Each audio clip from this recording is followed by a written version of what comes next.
விஜயை வந்து கரூர் சம்பவத்துக்கு கட்டி போடணுன்றதுக்காக தான் சிபிஐ கிட்ட இந்த கேஸ் அண்ணாமலை அடுத்த நாள் ஆதவரிசனா போனோன்னு அண்ணாமலை போயிட்டார் டெல்லிக்கு போய் அமித்ஷா கிட்ட சொல்லி. ஆனால் வந்து அமித்ஷா கிட்ட அவர் சொல்லி சிபிஐ எடுக்கலன்னா கூட இங்கே விஜயை நிச்சயமாக அரெஸ்ட் பண்ணியிருப்பாங்க. ஏன்னா வந்து விசாரணை அதிகாரி வந்து ரொம்ப ஸ்ட்ரைட் ஃபார்வர்டு அசராக்காருக்கு கேள்விப்பட்டிருப்பீங்க. காஞ்சிபுரம் எஸ்பியா இருந்தவர், மதுரையில் இருந்தால் பட்டுக்கோட்டை ஏஎஸ்பியா இருந்தால் ரொம்பவும் இதுவான ஆள். நிச்சயமாக விஜய் அரெஸ்ட் பண்ணிப்பான். அதுக்கு இடம் கொடுக்கக்கூடாதுன்னா பிஜேபி வந்து சிபிஐ கிட்ட. அதுக்கு சீமானு கோபம் வந்துருச்சு. சிபிஐ எதுக்கு எடுக்கிறதுனா ஒரு நாட்டில் ஒரு பிரச்சனை நடக்குதுன்னா அதில் தமிழ்நாடும் ஒன்று தானே. அப்போ சிபிஐக்கு உரிமை இல்லை நீ எப்படி சொல்லலாம்? நீ எதுக்கு எடுக்கிற, நீ எதுக்கு கேட்குற? இந்த சீமானே நான் ஒரு கேள்வி கேட்குறேன். இப்போ சீமான் சொன்னார் முதல்ல விஜய் அரசியலுக்கு வரும்போது நான் வருகிறேன், வரட்டும் என் தம்பி வரட்டும், வாழ்த்துக்கள் அப்படின்னாரு.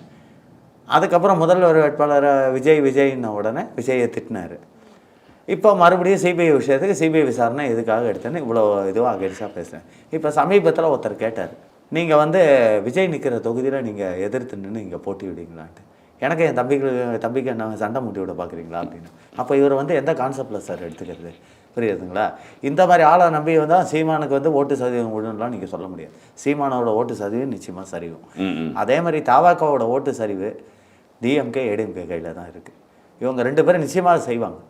அதாவது பதவிக்கு வரணுன்றதுக்காக இந்த 2 கட்சியும்